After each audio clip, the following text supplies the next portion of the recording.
podcast. Amazing ko na yun. Natin projector. Okay, can you hear me ba? Mamadugay? Okay. So we are going to discuss this afternoon about urinary system. So what's unique about urinary system is its capability to what? To expand. Okay? So yung tatandaan mo lang with urinary system, even though that this system is daanan lang siya ng tubig, no? Hindi lang siya simple squamous, no? Hindi lang din siya stratified squamous, but it's urothelial epithelium. Okay? Urothelial epithelium is synonymous to transitional epithelium. Ibig sabihin, meron siyang umbrella cells above, tapos medyo cuboidal na stratified. That's why sometimes ang tawag sa kanya is stratified cuboidal epithelium. However, hindi siya cuboidal ang shape, medyo oblong, hindi siya oblong, pero parang umbrella na dako sa lapag sa taas, tapos pagamay.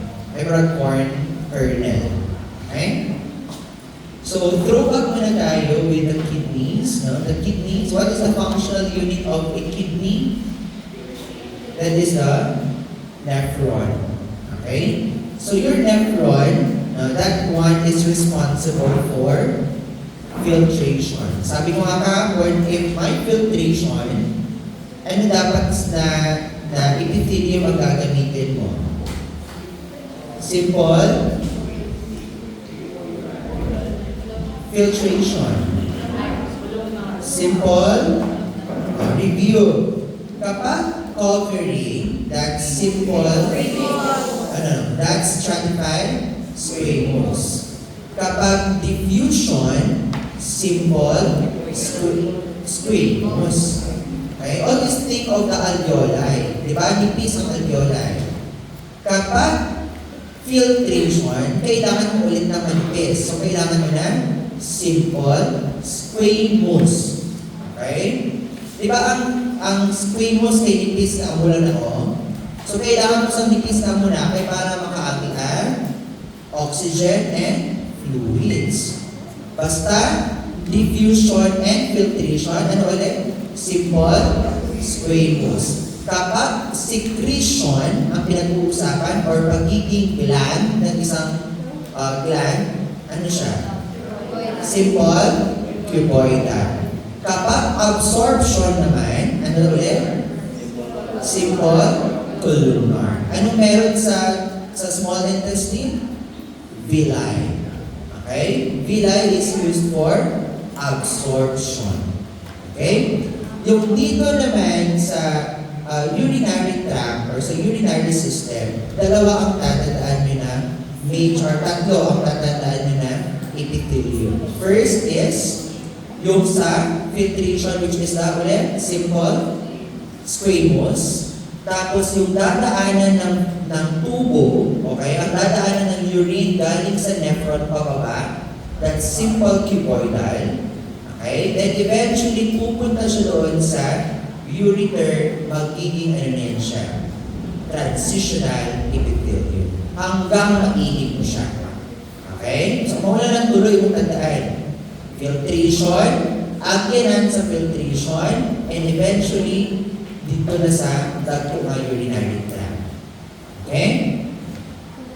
Do you remember your kidneys? Do you remember the 4 function of your kidneys? Okay? And you also have the different parts of the kidneys. You have the cortex, the medulla, and you have the renal pelvis. Okay? So, kanina sa cortex, since nandito makikita mo dyan yung nephron, ano ang epithelium ang makikita mo ulit? Simple squamous because filtration. After filtration, eventually dadaan yan siya papunta minor and major calyces. So, saan naman? Kaya agyanan man siya, that is simple cuboidal. Until it will go now to your ureter, dyan na magsastart ang transitional epithelium. Okay? So, ano mag-transitional epithelium ang kadiri? Because, kailangan mo na ability to expand, ability to hold the fluid. Kaya karon, kung dili na siya mag-expand, pag magka-stock up ka dito sa agyanan sa imong iyo, sa imong tabo, mubutulan na siya diretso. Okay? So, mas sakit kay dili siya capable of expansion. Okay? So, this is you have the glomerulus, that's the specific part of your nephron that is capable of filtration. So, kapag tatanungin ka, what epithelium does your glomerulus made up of? Simple, squamous. Okay, kinaliwat ang ginagawa kayo para mag-gets ninyo. Okay? Then eventually, kani mga proximal convoluted tubule, etc., etc., it will now what? What epithelium again? Simple, cuboidal. Okay? Next, cortical versus juxtamedullary nephrons. So, ang purpose ng ani is, ang cortical, dito na naga-filter. Sa juxtamedullary, dira naga-concentrate. Okay? Again, kapag cortical, filtration. Kapag juxtamedullary, concentration. Anong ibig sabihin ng concentration? From ihi mo nga lapyaw, no? Subsubo niya ka na water para mas concentrated ang imuhang urine. Katong urine o ta ni mga clear, no? Buhato na niya imo na niya nga yellow. Kay para mas dagan siya absorb kung pinanggal mas imong lawas ng tubig. Okay, remember, kapag abot sa imuhang ihi sa imuhang urinary bladder, wala na absorption na may tabo. Ano gani? Kay waste product na, meaning processed urine na gina siya. So, dili gusto sa imong lawas na mag-absorb siya for excretory na yun. Okay? So, as you can see here, we have the glomeruli and the cortical and the juxtamedullary nephrons. Yung nasa taas, ang tawag is cortex. Yung sa baba, ang tawag is juxtamedullary. Okay? So as you can see here, you have here the afferent arteriole and the efferent arteriole. You still remember, the blood will go from afferent papuntang glomerulus for filtration. Eventually, dadaan pa ulit pa efferent arteriole for to come back to the blood vessel, eventually to the circulation. Okay? So ito dito, lahat ng fluid o lahat ng blood, pupunta yan siya sa tinatawag natin glomerulus. Okay? Yung glomerulus, no? Ano ulit yung epithelium? Simple, squamous for filtration. Yung nafi-filter na blood, saan pupunta? Proximal tubule. Diba? Obvious naman dyan makikita na kung anong epithelium ulit? Simple, cuboidal. Okay, kapag agyanan na. Okay, nakita ninyo na, no? Picture. No? Sa baba, simple cuboidal. Okay? Kaya agyanan na lagi siya. Okay? So, kanini you are going to see also macula densa. Okay? And you have here the juxtaglomerular cells. Each of which has different functions.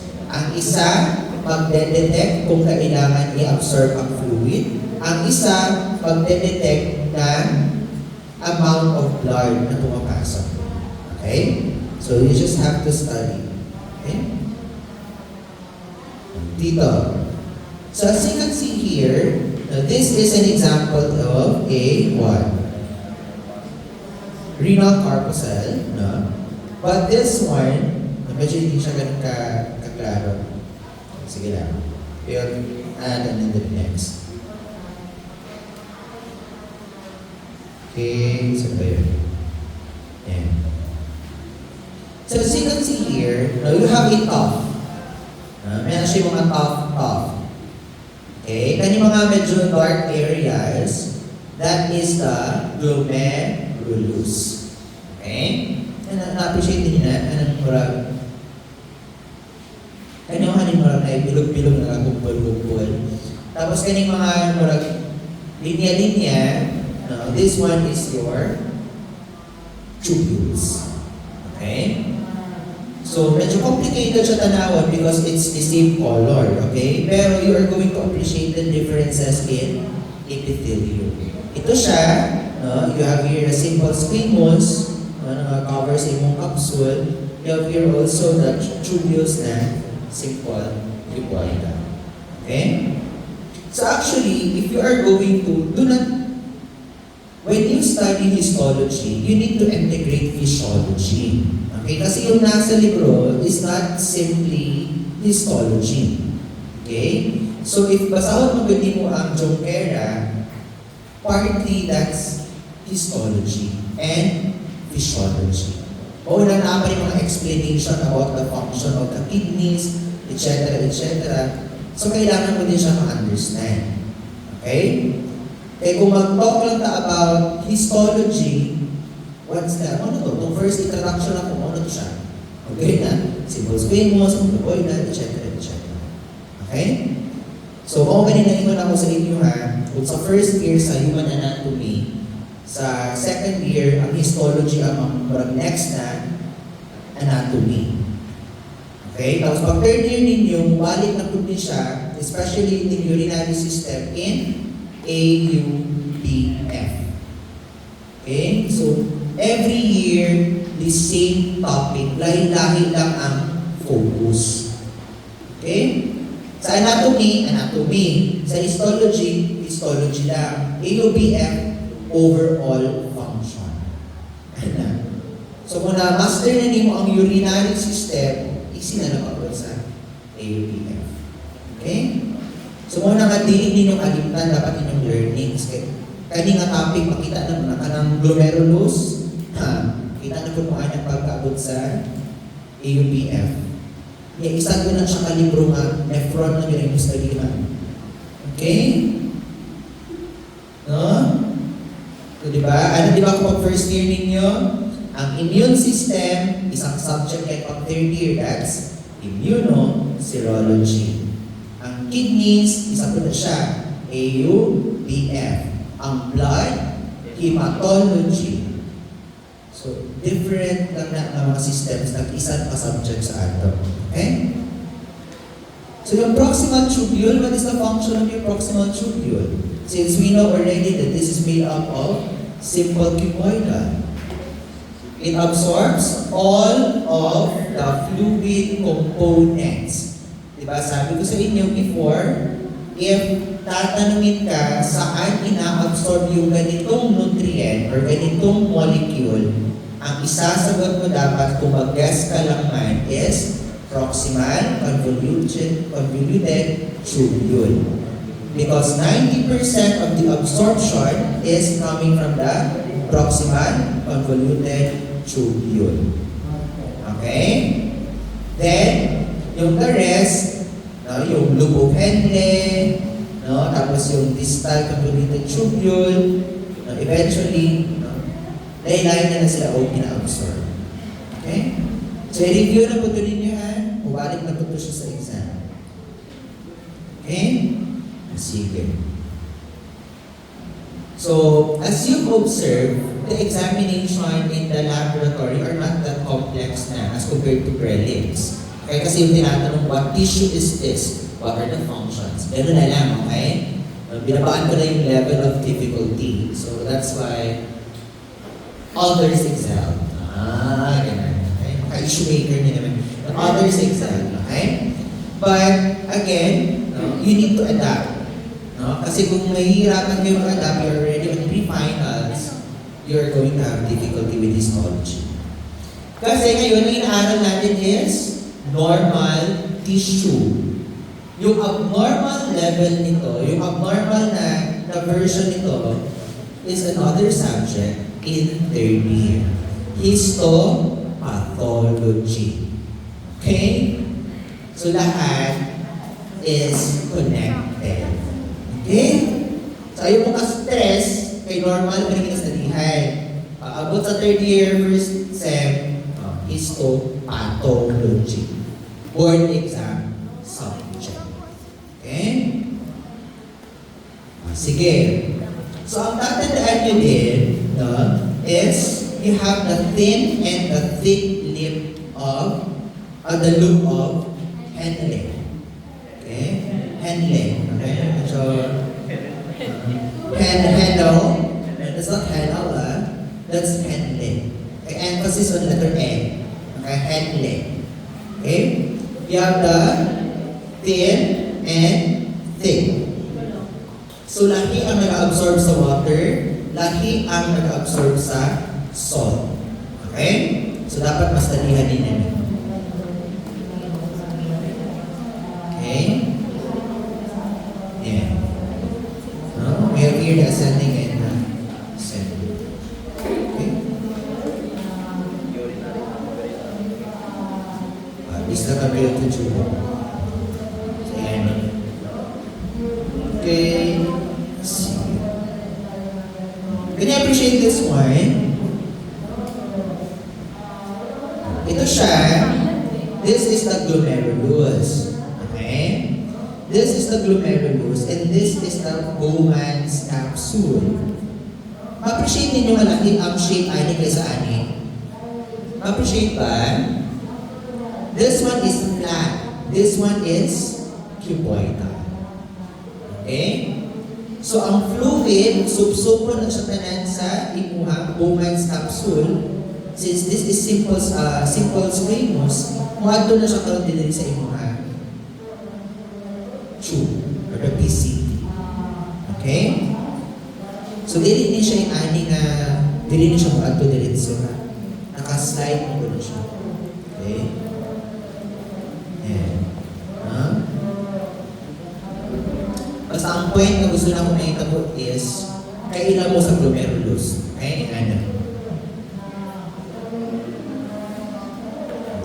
Basta simple cuboidal, tubular din siya. Okay? Ano nakita ka level? This one, you have another version of a tube. Ang pangalan is Beneni. Okay? The connecting blocks of Beneni. What have you observed? What have you observed? What have you observed? What have you observed, Raymond? Raymond. May special feature din yung TED Talk. Ano yung talk sila yung ang ganyan na kay Tony Gonzaga? Tony Talks. Peaceful Talks. What can you observe?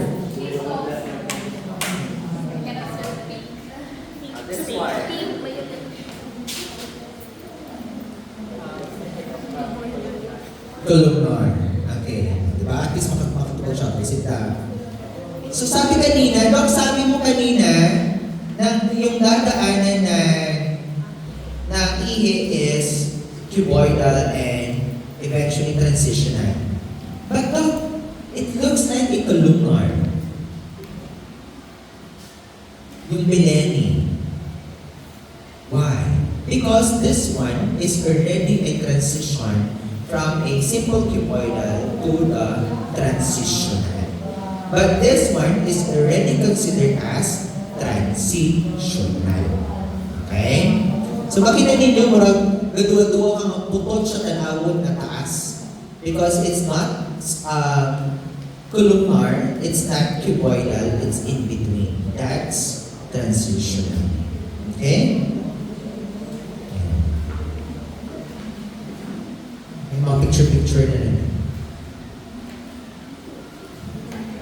Medalla. This is remember the blood vessels na ba tayo? Wala pa na? Okay.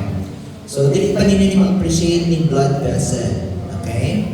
But this one, ito, and this one is an artery. Dok, paano mo nasasabing artery siya? Other than may nakamention ng artery dyan. Because if you are going to compare an artery from a vein, the artery is much thicker, as you observe, compared to a vein. Why? Because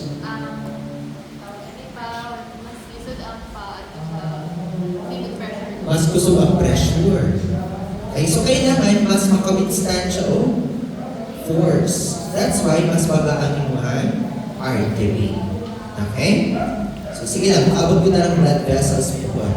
Okay? Sige. So eventually, yan. Minor calyx. Yan. Let's go to transitional. Yung parang umbrella cell, na yung nasa tato, yung parang corn kernel na shape. Ang tawag dyan is dome cells. Kung hindi lumabas sa exam yung dome cells, ang tawag dyan is umbrella cells. Kung wala makikita sa umbrella cells, ang sinawag? The binucleated transitional cell. Okay? But if you are going to see, parang stratified cuboid na lang yan siya. Pero unique siya kasi may pa-dome-dome na siya. Okay? May pa-dome-dome. Okay? So meron ka din makikita pedicles and stem cells and the basement membrane, which is a loose connective tissue. Okay? Basta ang remember ninyo rule is kapag merong epithelium sa taas, lagi na yung mugunit sa baba, which is a connective tissue. Ang question ng diya, unsa na connective tissue? It can be loose, dense, or irregular. Okay? So, parang ko sa ako na-discuss kapon sa sa may gallbladder. Diba? You have the simple columnar. Tapos na kay lamina propria. Ang lamina propria, that is already the connective tissue. Okay, balik-balik lang yun na actually mawalang yun ang concept sa histology. Muna ang katong epithelium, connective tissue, mo itong iuna yung discuss. Okay, mo ito siya ang foundation. Okay? Can you appreciate? No? So it looks like simple, mabiling nauundog Huwag mo kasi isipin na same. Isipin nyo na iba. Okay? Iba yung mukha ng transitional, iba yung mukha ng simple squamous, iba yung mukha ng simple columnar. Okay? Now you have the dome cells. Anong other name ng dome cells? Umbrella cells. Kapag wala si umbrella at si dome, binucleated transitional cell. Okay? So, muna na siya. Very, very easy. Okay? Ureter naman, as you can see here in the ureter, you have different layers. Again, it's what? Transitional epithelium. Ano nasa likod ng transitional epithelium mo? That's a connective tissue. Ang ina-emphasize lang dili is the inner longitudinal and the outer circular smooth muscle. Anong purpose nga? Bakit merong longitudinal at merong circular? Sino makikita niyo merong ganito? Esophagus, right? Yes, no, esophagus. So what we can remember? Okay, esophagus. Okay? So why do you think yung mga tubo-tubo mayroong ganito? Because we are talking what? We are talking about what? Peristalsis. Na ay tik-ana, na ay tik-kumos paana, na ay tik-kumos sa ana. Kaya para, itong tubig, hindi siya bumalik. Muando na rin siya pa, baba. Gusto kayo may kaon? No? Pataw-taon? Gawas naman siya. Vomiting na to. Kaya hindi na ito swallowing. Okay? So kay para tanang ihi ni mo gikan sa renal calyx, pababa siya sa imuang ureter. Diretso pababa sa urinary bladder. Okay? So, kailangan mo ng peristalsis. So, kung may peristalsis, kailangan mo ng muscle. Anong muscle ang kailangan mo? Outer circular, inner longitudinal. Okay? You're going to look into this day and you're going to say, "Shit, madali lang pala talaga ang histo." Okay? First exposure ko palang ninyo. So first exposure ko palang siya. So muna medyo lisod na siya. Okay? Sige lang.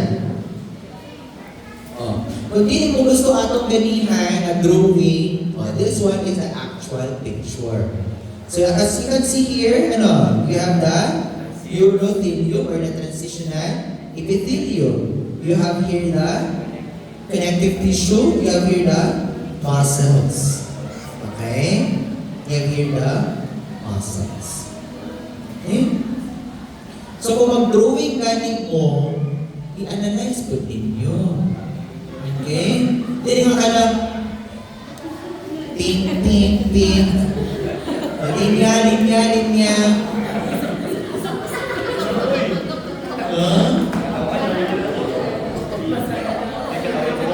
Sige lang, Ayon. Kaya sa mga magkita ba, next week, pakita mo sa mga high-end level drawings of mga students. Okay, and ako, I will not grade this one as 10/20. Ang last na mga grade sila is 3/20 kay para output ninyo. Okay? So, I'm going to show you yung standard. Okay? Pero tawag na ako, pag-score ako sa inyong, pag-ano na ako kahapon sa inyong laman, wala, okay, 10/20 ka na. Sige na yan. Bagsak pa rin yan eh, bagsak yun. The passing is 12. Okay, medyo namin, okay, 12. Kung mga pilyeto ganito mo dahil? Artist mo na do. Artist na Aso. 19 or 20.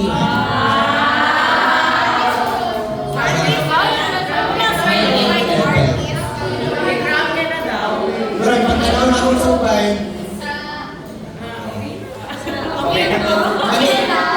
Dapat last ako nakita kay aso, no? Nauna ko yung mga ikatatlo ko na ako nakita kay aso, so standard na yun. Oh my gosh, Haso. Haso, pag-last na mo Haso. Sir Mary, bawin ang pass. Sir Mary, kita ko na ko Sir Mary dati. Sabi na may timingan ako may nagpasa lang ako. Matanong na ako.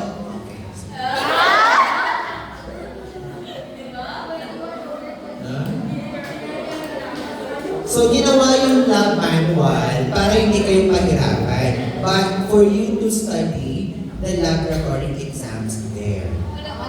Okay? So, bale, yung challenge na lang doon is, you know the image and you study the theory. Okay? Kaya para pagkakita ni kong neuron, kailan ko ng neuron. Okay, yung nerve cell. So, kabalo ka, sarili mo i-answer. Okay? Kasi ang gusto mo mangyari is parang parasitology. Flash, wala na good. 5 na lang pinapabili na next year. So, buhaton po na itong mga 40. Okay? Para na-estudyante next year. Okay? Gawin-bit ang speaker. Ay, siya yung limit ng speaker gapon. Wala na siya kapon. Si Jenna lang nigunin kapon. Anak ko, yung nandito ko na nigunin. Okay, can you appreciate? No? Mas ma-appreciate niyo siya. No? Actually, when you study histology, alam mo talaga na pag-medtech ka, if you are going to appreciate this, okay? Kasi mahirap kasi yung tissues. Okay? Mahirap yung tissues. Okay, then let's go to urinary bladder. Okay? So sige, can you appreciate again the transitional? This one is the connective tissue. And yung mga parang is smooth muscle. Okay? Pause muna natin. Continue recording ulit.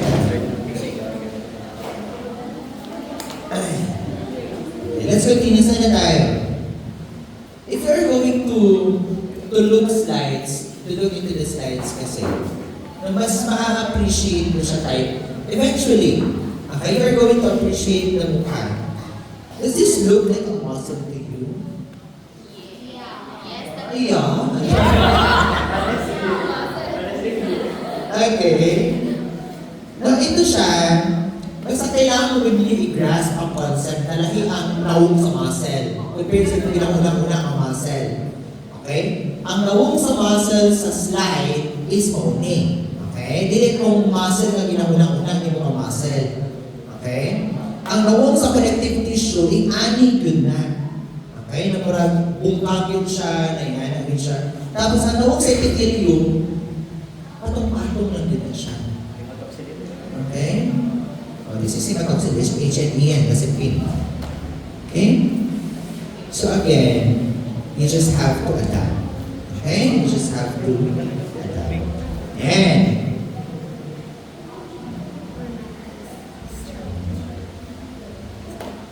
so remember that your urinary bladder can cater how many ml of urine?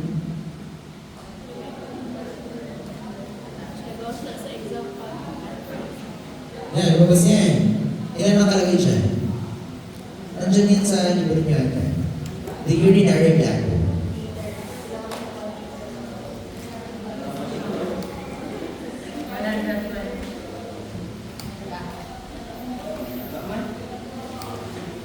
How many ml?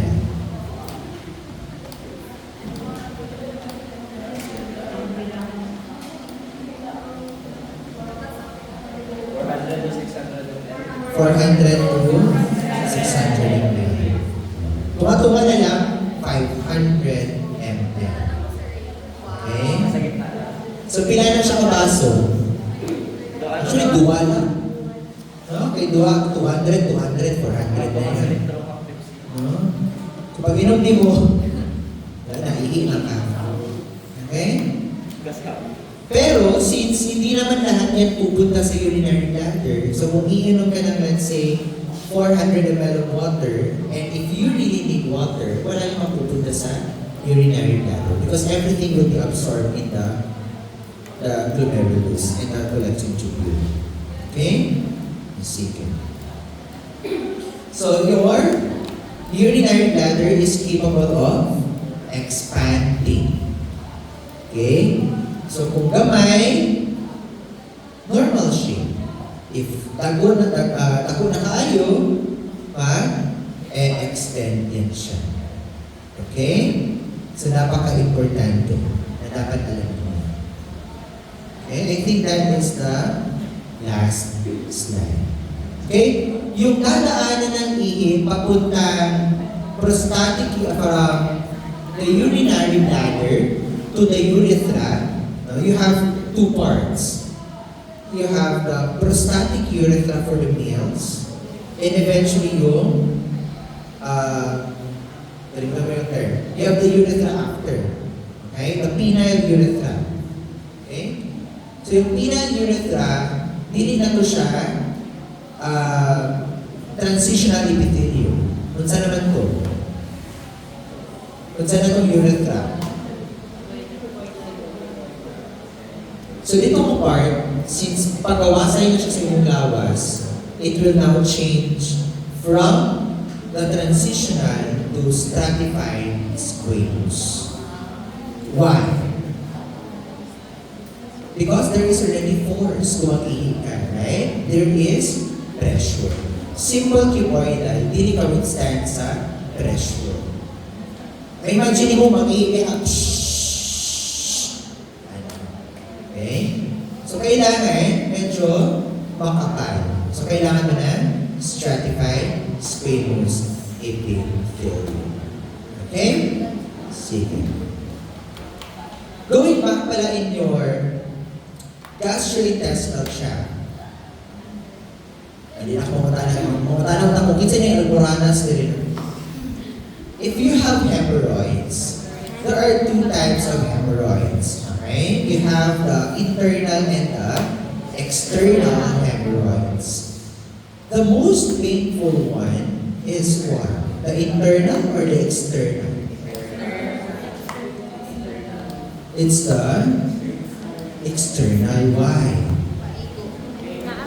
Because the epithelium there is already stratified, squamous, with nerve endings. That's why if you are going to tae, you can feel kung okay, naputol na siya. Okay?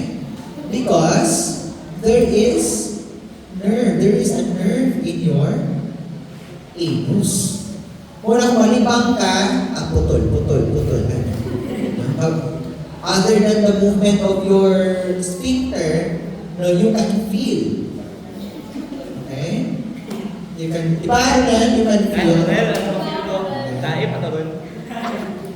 You can feel.